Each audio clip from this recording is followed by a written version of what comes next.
دوست احباب دیے، پیسہ دیا. آپ کہہ سکتے ہو ہمارے پاس تو پیسہ ہے ہی نہیں. بھائی آپ اپنے آپ کو کمپیئر کر رہے ہو اپنے سے زیادہ مالداروں سے. ان سے کمپیئر کرنا چھوڑ دو. آپ اپنے سے کمتر لوگوں سے کمپیئر کرو تو بہت پیسہ دیا ہے. فٹ پاتھ پہ سونے والے لوگ بھی، آپ گھروں میں سو جاتے ہو. ایسے لوگ بھی ہیں 2 وقت کا، 1 وقت کا کھانا نہیں مل رہا. آپ کو 2 ٹائم پیٹ بھر کے کھاتے ہو، 3 ٹائم پیٹ بھر کے کھاتے ہو. ناشکری کی تو پھر کوئی انتہا ہے ہی نہیں. تو بھائی ہم اللہ کے غلام ہیں، اور ہم نے نظریاتی طور پر بھی اپنے آپ کو اللہ کا بندہ سمجھنا ہے، غلام سمجھنا ہے، اور عملی طور پر یہ ثابت کرنا ہے کہ اللہ ہم آزاد نہیں ہیں. تو اللہ نے ہمیں حکم دیا نماز قائم کرنے کا. سب سے زیادہ قرآن میں جس چیز کا، حدیث میں جس چیز کا حکم ہے کہ جو اپنے آپ کو اللہ کا بندہ اور غلام سمجھتے ہیں وہ نماز بولو قائم کرتے ہیں. نماز پہ کوئی کمپرومائز نہیں. سفر ہو، حضر ہو، بیماری ہو، صحت ہو، غربت ہو، دولت ہو، جیسے بھی حالات ہو. ان الصلاۃ کانت علی المؤمنین کتابا موقوتا. اللہ کہتے ہیں نماز مومنین پر مقررہ وقتوں میں فرض ہے. میدان جہاد میں نہیں چھوڑنے کی اجازت دی تو نرم گدوں میں چھوڑنے کی کہاں سے اجازت دے دے گا اللہ؟ ایکچولی نیند بہت آ رہی ہے، ایکچولی میں یوں ہے، ایکچولی ابھی تو آج کل تو سیزن چل رہا ہے، کسٹمر بہت ہیں ایکچولی وغیرہ، اور شاپنگ ہو رہی ہے. بھائی میدان جنگ سے بڑھ کر کوئی ٹینشن والا کام ہو سکتا ہے؟ ہاں نماز کا طریقہ آسان کر دیا اللہ نے. کہا میدان جنگ میں پیدل پڑھو، پیدل نہیں سواری پہ پڑھو، اشاروں سے پڑھو. اے اللہ اتنی ٹینشن بعد میں پڑھ لیں گے. بھائی ابھی جنگ کر لیتے ہیں، رات کو ساری نمازیں اکٹھی پڑھ لیں گے. گھوڑے پہ کیوں پڑھیں؟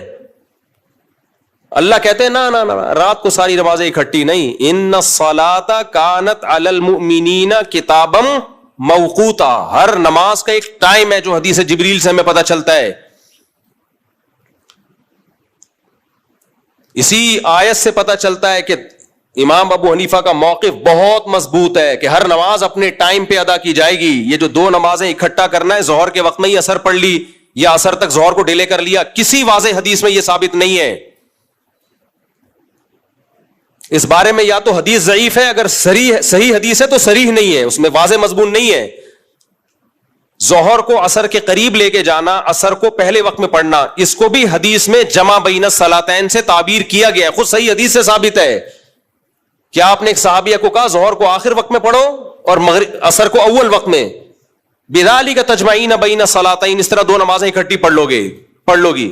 باقی میں اس پہ ریفرنسز کے ساتھ انشاءاللہ ریکارڈنگ کرواؤں گا. اس کو خود نبی نے کہا یہ 2 نمازیں اکٹھی، تو اکٹھی کا مطلب ہوگی ہر نماز اپنے ٹائم پہ.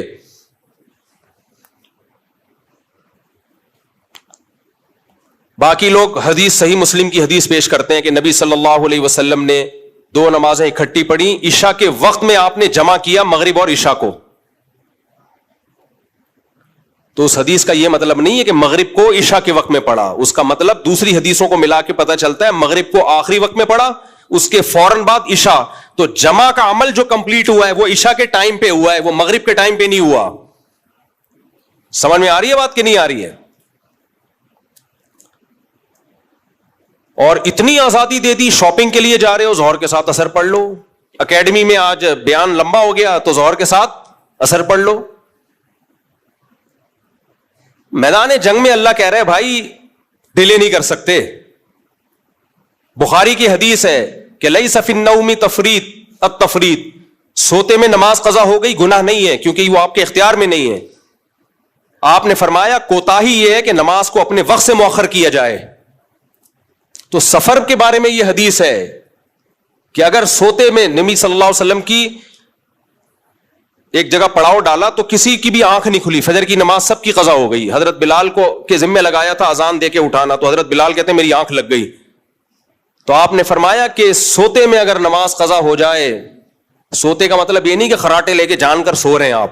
بعض دفعہ ایسے ہوتا ہے کہ نہ الارم کا پتہ چلا یا الارم بجا ہی نہیں، وہ تو غیر اختیاری چیز ہے نا.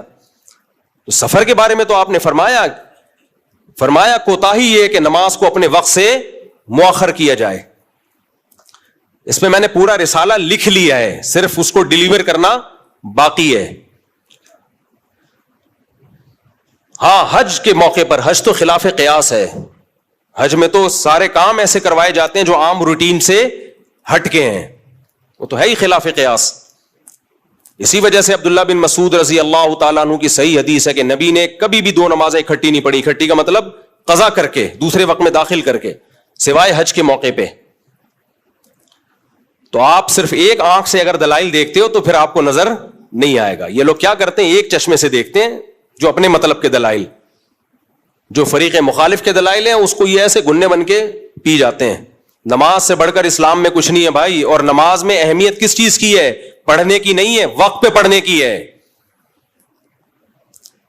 یہ جو قرآن میں آتا ہے نا کہ والذین هم علی صلواتہم یحافظون, ایمان والے نمازوں کی حفاظت کرتے ہیں. عبداللہ بن مسعود اس کی تفسیر بیان کرتے ہیں, حفاظت کا مطلب اپنے وقت پہ پڑھتے ہیں. خالی پڑھنے کو تھوڑی حفاظت کرنا کہتے ہیں, وقت کے اندر. اور حدیث جبریل سے پتا چلتا ہے ہر نماز کا ایک ٹائم ہے, ظہر کا الگ ہے, عصر کا الگ ہے, مغرب کا الگ ہے, عشاء کا الگ ہے, فجر کا الگ ہے. اور ویسے بھی ایک کامن سینس کی بات ہے, سفر میں 4 رکعتوں کی 2 کی اللہ نے, یہ اسی لیے تو تاکہ قضا نہ ہو. تو رخصت جب دی جاتی ہے کسی دوسری چیز کی حفاظت کے لیے دی جاتی ہے. جب بھی آپ کسی کو کوئی سہولت دیتے ہیں نا, تو اس سہولت دینے کا مقصد ہوتا ہے اس کام کی حفاظت کی جائے. اس کی مثال ایسے ہے جیسے شریعت نے کہا آپ کھڑے ہو کے نہیں پڑھ سکتے نماز تو بیٹھ کے پڑھو. یہ کیوں کہا؟ تاکہ ضائع نہ ہو, ڈیلے نہ کرو. تو اس لیے اللہ نے کہا سفر میں مشکل ہے 4 کی 2 پڑھ لو تاکہ ڈیلے نہ ہو. باقی یہ حرف آخر نہیں ہے, اس پہ میرا پورا رسالہ ہے, لکھ چکا ہوں میں, صرف اس کو نیٹ پہ ڈالنا ہے اس کو. کیونکہ تحریر کا اسلوب کچھ اور ہوتا ہے اور بولنے کا اسلوب کچھ اور ہوتا ہے. ایسا مذاق اڑاتے ہیں لوگ, ابے یہ حنفی کیا, یہ تو سنت کے دشمن ہیں, یہ تو سنت کے. ایک صاحب کا میں نے آڈیو دیکھی, کہتا میں حنفی تھا, اب تو میں ظہر کے ساتھ عصر پڑھتا ہوں اور مغرب کے ساتھ عشاء کے وقت میں عشاء پڑھتا ہوں, اور یہ حنفی لوگوں کو کیا پتا سنت کا. تو کبھی خوشبو لگا کے آ, تجھے بتائیں گے ہمیں کتنا سنت کا پتا ہے. جاہل لوگ. اگر کوئی اختلافی مسئلہ ہے تو اعتدال سے بھی بیان کیا جا سکتا ہے. یہ لوگ جب تک طنز نہیں کرتے نا, ان کو سکون نہیں ملتا. اور متکبر کو اللہ دنیا میں ذلیل کرتا ہے. امام شافعی رحمہ اللہ اس کے قائل ہیں 2 نمازیں اکٹھی پڑھی جائیں, مگر طنز نہیں کرتے. وہ شافعی بھی اس کے قائل ہیں مگر طنز نہیں کرتے. مگر یہ لوگ کیا کرتے ہیں, ایک حدیث ان کے سامنے آ گئی تو سمجھتے ہیں کہ اب ہم مجتہد اعظم بن گئے, مفتی اعظم بن گئے, سب پہ طنز کرتے ہیں. میرا جب 3 وتر والا کلپ گیا ہے نا مارکیٹ میں, وہ جو وتر پہ نہیں میں نے ریکارڈ کروایا تھا, وہ جو ایک آیا تھا اوہو آج تک ہم وتر غلط پڑھتے رہے, اس کا جب جواب میں نے ریکارڈ کروا کے ڈالا ہے, کتنے لوگوں کے فون آئے, مفتی صاحب ایسا ہمارے محلے میں کچھ فتنہ پرستوں نے ہمیں طنز کر کے رکھا ہوا تھا, تم حدیث کے مخالف, تمہیں کیا پتا قرآن و سنت کا, ایسا ذلیل کر کے رکھا ہوا تھا. کہہ رہے اللہ کا شکر ہے اب نظر نہیں ملاتے, ایسے گھننے بن کے سائڈ سے گزر جاتے ہیں. تو آپ کی ایک رائے ہے, آپ 100 دفعہ رکھو, اختلافی مسئلہ ہے, لیکن یہ طنز, دوسرے کو نیچا دکھانا, دوسرے کو کہنا اندھی تقلید کرتے ہو, علم کہاں ہے ان لوگوں کے پاس, یہ تکبر ہے. اور متکبر کو اللہ دنیا میں ذلیل کرتا ہے. اس میں ہمارا موقف بہت مضبوط ہے, سفر ہو یا حضر ہو, حج کے علاوہ